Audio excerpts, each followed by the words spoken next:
Hi, it's Mark Donegan. Most people treat LinkedIn like a megaphone. Blast content, hope something sticks.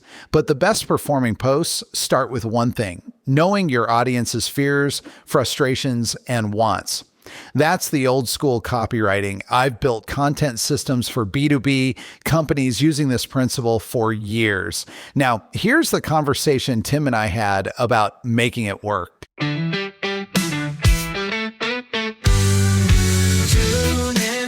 Listen up, it's marketing time. Bright ideas sparking, growing your mind. From strategies to big exec dreams, catch the buzz and join the execution. Marketing Convo.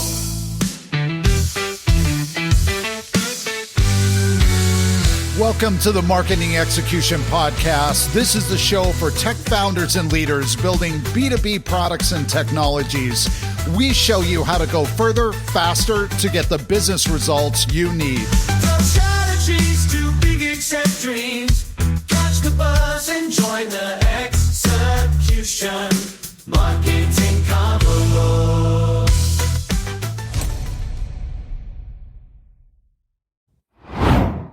Mark, I've been sitting with something all week that I can't shake.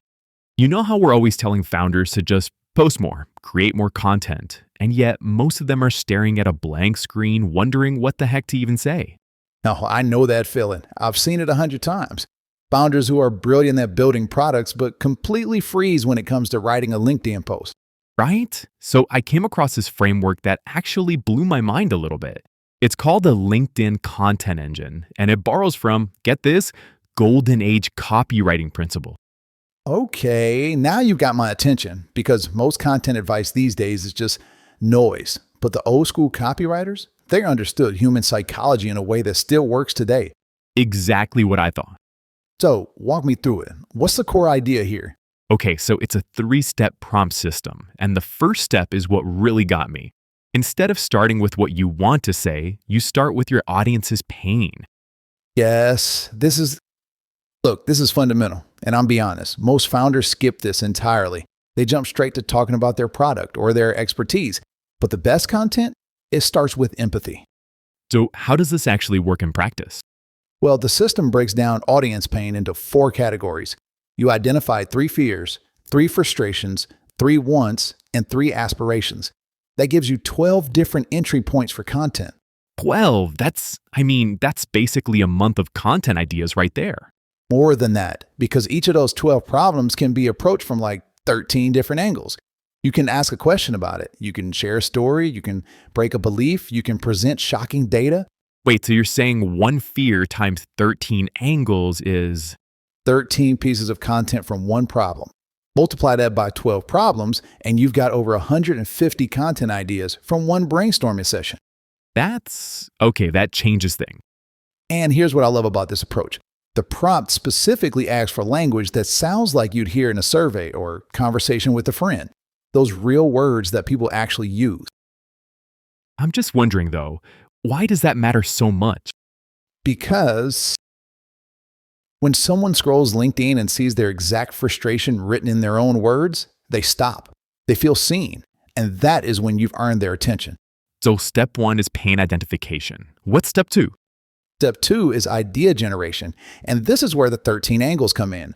You take one problem from your list and you run it through these different content formats. Ask a question, make people think, give one tip, share an anecdote.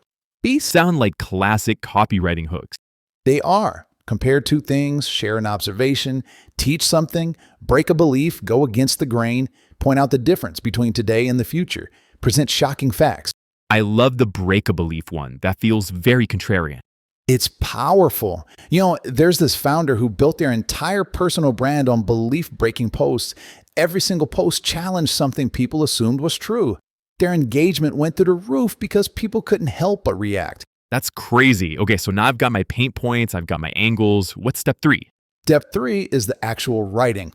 And here's where they bring in copywriting formulas, like IDA or PASS, these proven structures that have worked for literally decades. But doesn't that make content feel, formulaic? You'd think so, but no. The formula is just a skeleton. Your unique perspective, your stories, your voice, that's the flesh. And here's the thing they emphasize in the prompt. Write like a 10-year-old would understand. Short sentences, simple words, direct. Strip away all the noise. Just clear human communication. We talk about this all the time on a marketing execution podcast, but the best marketing doesn't feel like marketing. It feels like a conversation. Yes, and that's what the system enables. You're not creating content for the algorithm. You're creating content that genuinely helps people with problems they actually have. So let me make sure I understand the workflow. First, I brainstorm 12 pain points using fears, frustrations, wants, and aspirations. Second, I pick one problem and generate ideas using 13 different angles. Third, I write the post using a copywriting formula, but keeping it simple and human. That's it. And the beauty is you can batch this. Spend 1 hour doing step 1 and you've got content fuel for months. Then whenever you need to write, you just pull from your bank. This feels almost too systematic for something as creative as content. But that's the misconception. Creativity thrives within constraints. When you have a blank page and infinite possibilities, you freeze. When you have a specific problem, a specific angle, and a specific formula, the words flow. I've definitely experienced that blank page paralysis. Everyone has. And that's why systems like this are so valuable. They remove the decision fatigue. You're not asking, what should I write about today? You already know. You're just executing. Mark, that's fascinating. Let's pivot for a second and talk about how a founder would actually implement this if they've only got like 30 minutes a week for content. 30 minutes a week? That's actually the reality for most founders I talk to. And here's what I've realized over the years. The system we just described only works if you respect your own constraints. What do you mean by that? Look, most founders try to do everything at once. They sit down, stare at LinkedIn, try to brainstorm and write and edit all in one session. And then they wonder why it feels like pulling teeth. Yeah, that's me on a bad day. That's everyone on a bad day. But you know what? When you separate thinking from writing, everything changes. Your brain uses different muscles for each task. So you're saying batch the brainstorming separately from the actual content creation. Exactly. And this is why the pain identification step is so powerful. You do it once, maybe it takes you 20 minutes, and then you've got this bank of problems to pull from for months. But here's what I'm wondering. Why does this approach work better than just, sharing what you know? Like founders have expertise, why not just talk about that? Oh man, this is the question. And I think most founders get this backwards. They think their expertise is the value, but it's not. Wait, hold on. Their expertise isn't the value? No, the value is how their expertise solves someone's specific pain. That's the difference. When you start with what you know, you're talking at people. When you start with their pain, you're talking with them.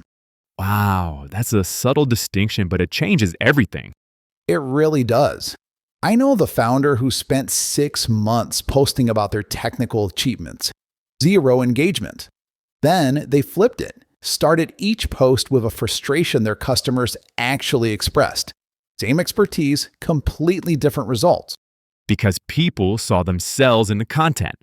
Yes, and that's the copywriting principle at the heart of all this.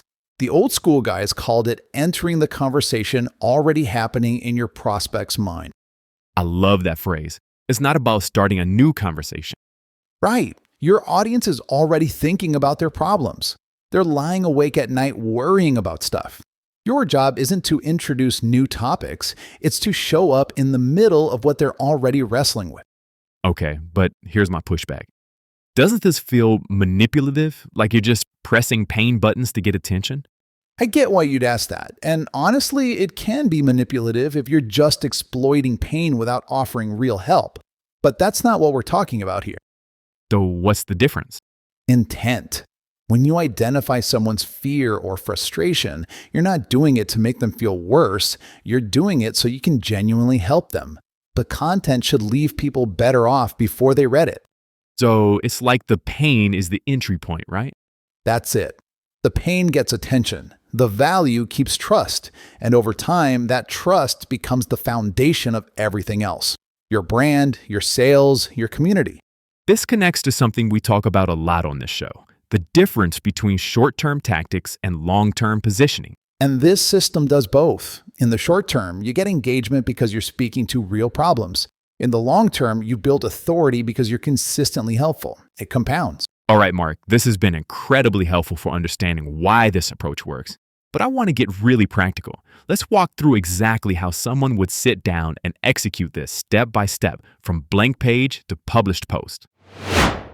Okay, so here's the deal. You need 3 prompts. That's it.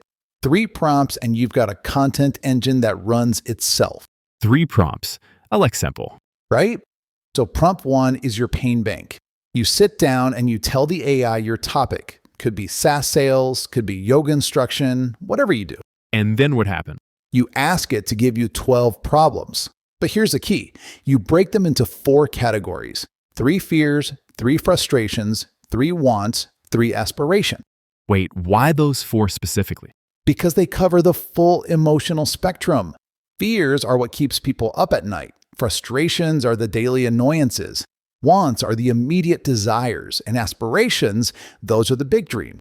So you're mapping the entire emotional landscape of your audience. Exactly. And the trick is telling the AI to write these in plain language, like how someone would actually say it to a friend, not corporate speak, okay? Nobody lies awake thinking about optimizing their synergies. They think about why their boss keeps ignoring their email. Fair point. So that's prompt 1. What's prompt 2? Prompt 2 is where it gets fun.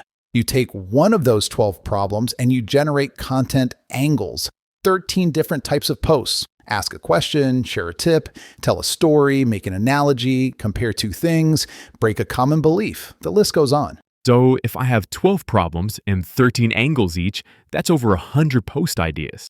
Now you're getting it. And this is why founders never run out of content. The system multiplies everything. I want to make sure I understand this. Let's say I'm a founder selling project management software. Give me a real example. Sure. So your pain might be teams keep missing deadlines because nobody knows who owns what. That's a frustration. Now for angles, you could ask, why do 80% of missed deadlines come from unclear ownership? That's the question angle. What about the story angle? You could write about how you watched the client lose a $50,000 deal because 2 people both thought the other was sending the proposal. Real story, real stakes. That's way more compelling than just saying, use our software. 1,000 times more compelling because now instead of just selling, you're connecting.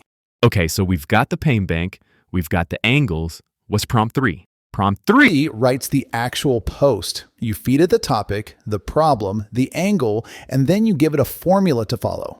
What kind The of formula? formula. There's a bunch of them. PAS is popular, problem, agitation, solution. AIDA works too. Attention, interest, desire, action.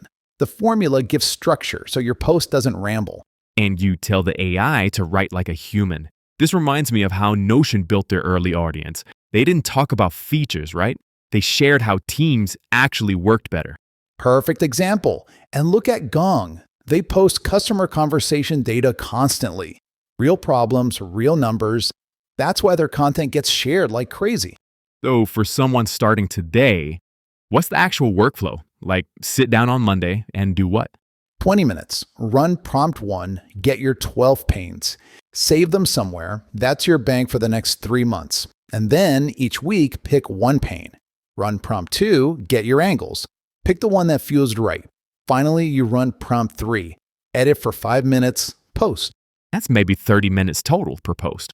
And you're speaking directly to real problems your audience has. All right, Mark, we've covered a ton of ground today. Can you pull it all together for us and give our listeners the key points to remember? All right, we started with a fundamental shift in how founders should think about content.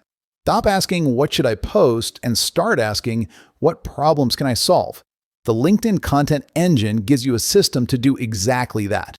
Right, the 3-prompt approach. Exactly. First, you build your pain bank, 12 problems broken into fears, frustrations, wants, and aspirations. Second, you multiply those problems using 13 content angles, questions, stories, belief breakers. Third, you write using proven copywriting formulas, but keeping it simple and human. The whole point is removing decision fatigue so you can actually show up consistently.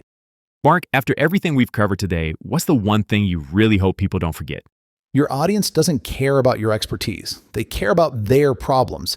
Every piece of content you create is either about you or about them. And the founders who win, they choose them every single time. Stop performing and start serving. That's when everything changes.